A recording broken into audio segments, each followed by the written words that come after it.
I have to say, I haven't seen Mulholland Drive yet. Well, that's fine, because you watched something else. I did. I watched the entirety of Twin Peaks over like 3 days. That's not true. I watched season 1, which is 8 episodes. Yeah. And which is how long a season of something should be. Definitely. Now that I'm on season 2. Oh yeah. And I've got to the midpoint. It's like 11 episodes or whatever. So we're going to talk spoilers again, but basically the point that I'm up to... if you haven't seen Twin Peaks, I mean, watch it, but also... I mean, it came out in the 90s. The late 80s, early 90s. Basically, I've got to season 2 where Leland has just had Bob leave him in the cell. Okay. After the fire alarm's gone off. And basically, it felt like that should have been the end of it, right? Sure. They've got Bob. It turns out Leland's mental. Yeah. But no. It turns out there's another villain. This is halfway through. This is literally halfway through the second season. After that, I've got to watch a prequel movie and then like 20 more episodes. Yeah. And the season 3 episodes are not 45 minutes or whatever. I think they're a solid hour each. So. Oh my god. Are you serious? Because I have to say, my feelings about it are undecided yet because I haven't seen the whole thing. But season 1 I thought was as close to perfect as you can get a television season. Yeah, I agree. I thought it was brilliant. I thought it was beautifully crafted. The acting was 90s, but like fine. But not, very good. It was great, but 90s. The writing was fantastic. Yeah. There were so many little details woven into it. Yeah. The surrealism is a breath of fresh air, and it came out 30 years ago. So, yeah, it's fantastic. Pretty great, right? If you haven't seen Twin Peaks... If you haven't watched Twin Peaks, I mean... Definitely watch season 1 and then just stop. Yeah. I don't know. I don't know whether that's a good idea. Well, a lot of people don't like season... Have you... What's James doing right now? Where you're James has... Right, so... Donna... Yes. Obviously went to meet up with James and was like, James, so-and-so's dead, whatever her name was. Not Laura is what I call her. Whatever her name is. What's her name? Miranda? Maddie? Maddie.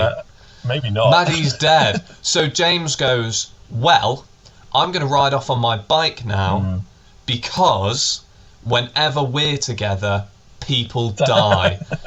Which is true. You can't fault it.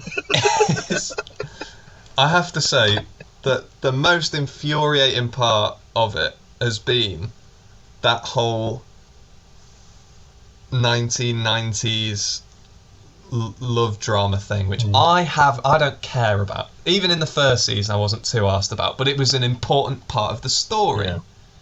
You know, with the locket and sneaking into Jacoby's office and stuff, and the crack in the gas tank. Which sort of just gets swept under the rug. Like, he gets found by the police with crack in his gas tank and goes, well, that was clearly put there, and they go, yeah, all right. You're probably right. Do you know what? Fine. Let's not go and arrest Bobby or anything. Who's a bit of a scumbag character and kind of annoyed me in the first season. Yeah. But I think that's the point. Yeah. You just wait for his redemption arc. Oh, fantastic. Spoilers. Not really, but... Well, I'm just thinking... Every bad character either redeems himself or dies, so it's fine. Well, I don't know. What does he do? Become Leo's permanent carer? I don't think it happens. I don't even remember what happens to him in season 2, really. But come season 3, you'll be like, oh, okay, I'm back on his side. It just takes 25 years. It just takes 20... Yeah, he just has to stop being an annoying, infantile, pre-teen... Well, not pre-teen, it's post-teen. Yeah. Yeah. He's like 18. Also, I love how the whole of season 1 happens over like 3 days. Yeah. I think that my favourite bit was like someone, I think it was Cooper, wakes up in the hospital having been shot. And it's like, right. So this is the start of season 2, and it's like, right, so I've been here a week. Basically, last night was mad. There was a murder, the mill was set on fire. We got Jacques. Did someone killed him? Oh, that's probably what you meant by the murder. Yeah. Oh. Yeah. Anyway, it's great. It's pretty great. Yeah. Well, season 1 is perfect. A lot of people don't like the progression of season 2, but they do think it starts out pretty strong. Yeah, I counted. It took them 5 episodes from basically Audrey ringing Cooper saying, I saw you looking like a movie star, which I thought would be like, oh, therefore next episode he'll figure out where she is. It then took them 5 episodes to start that thing, and at least 3 before they even brought Audrey up again. And I was just thinking, sorry, she's in danger. You've got this like special connection with her or whatever, and you get a phone call from her and you're like, I'm sure she'll be home soon. I'll put that on the back burner for now. I've got bigger things to deal with. This is Twin Peaks. Yeah, yeah. This is a quaint thing in... Is it Washington? It's Washington State, I guess so. Yeah, because... Which is the Pacific Northwest. So you've met Albert, obviously. He's in season 1.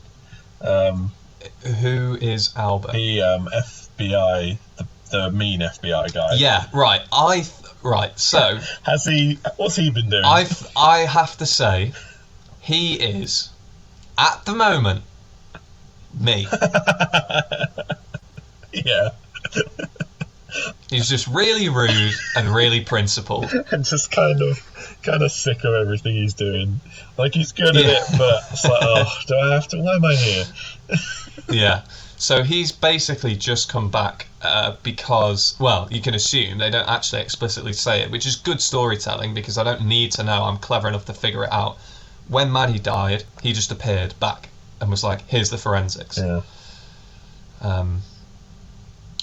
But yeah, I have to say, when he gets gripped up by Harry for the second time in season 1, and then like shows a bit of fight back by like grabbing him as well, and does his whole speech about how he's non-violent, I was a bit like, wow, that's me, because up until that point he was just a grumpy prick. Then he was a grumpy prick who believed in non-violence, and then I related. Yeah, it's pretty great. I love how there's a million things going on at once, and like some of them connect, but you don't know how many. Like, you don't know which things are gonna end up connecting. And absolutely. And when I watched it for the first time, it was striking how many people are like married and also having an affair in this fucking town. Just in this town. Like 1990s, like countryside America, small town America. Who is your favourite character then so far? My favourite character. Well, this is really hard, right? Because immediately in season 1, pretty much as soon as Audrey was introduced, I was like, Audrey's fucking sick. Yeah. So she, for quite a while, was my favourite. I thought Cooper was annoying at first, and then grew to love him, basically. Yeah. Okay. Good. So it's either Audrey or Agent Cooper. All right. Andy annoys me, and so does whatever her name is. Lucy. Yeah, but Lucy and Andy annoy me, and their whole storyline is a joke. How dare you? I don't care. What? I don't care. What are you saying? Why would I care? Are you saying stupid people don't deserve love?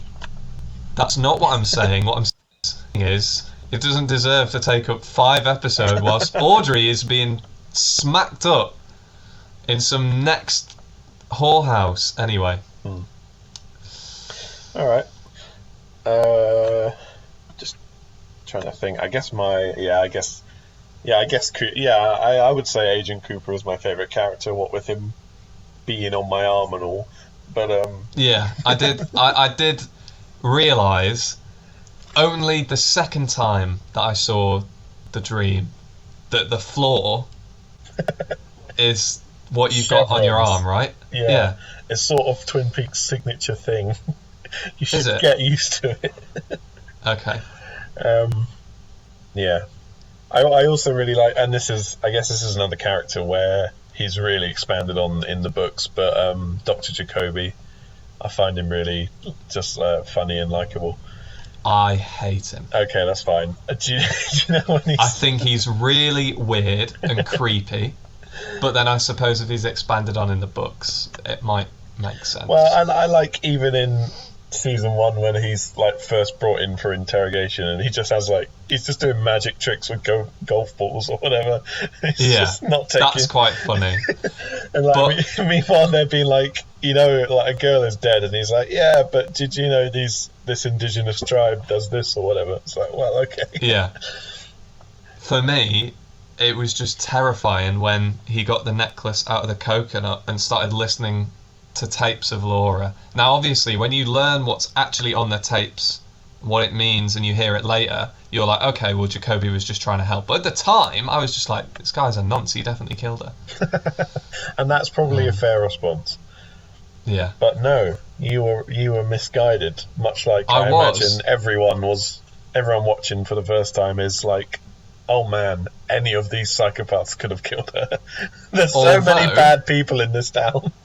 I have to say, I predicted that Leland was going to be super important the moment that his hair went grey and he started going mental.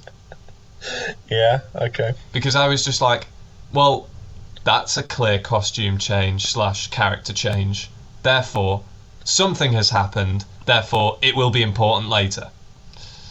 All right. And it just sort of became clearer and clearer. And then you basically figure it out the moment before it shows Bob in the mirror. And that is what I call brilliant writing and execution. Good. I thought it was fantastic. I'm glad. Well, like I said, it is my favourite show. I wouldn't recommend it to everyone, but I did think you would enjoy it, so I'm glad you did. The main weirdness for me that sort of made me go, oh, come on, come on, is when Major Briggs just comes in and goes, an alien told you that the owls are not what they seem. I was like, it didn't have to do that, did it? I was fine to some extent with the paranormal, but if you could just leave aliens out of it, that'd be great. But the owls are not what they seem. And do you know what? I actually, as soon as like Leland came to and they were like, oh shit, where's Bob? I was like, well, the only thing that hasn't come true, you've got the smiling bag, you've got the gun coming back into fashion. You know what Laura said in her dream. The only thing is the owls aren't what they seem. So I was like, well, he's going to be an owl then, isn't he? And they're going to have to catch an owl. Which I don't know if that happens. You just wait. He's definitely an owl. Yeah, gosh. You're gonna like season 3 as well. I'm sure of it. I might rewatch that. Well, I'm rewatching all of it anyway. I've just finished season 1. I'll watch season 2 again. Season 1 was the perfect cliffhanger. Yeah, should have ended there. No, definitely. But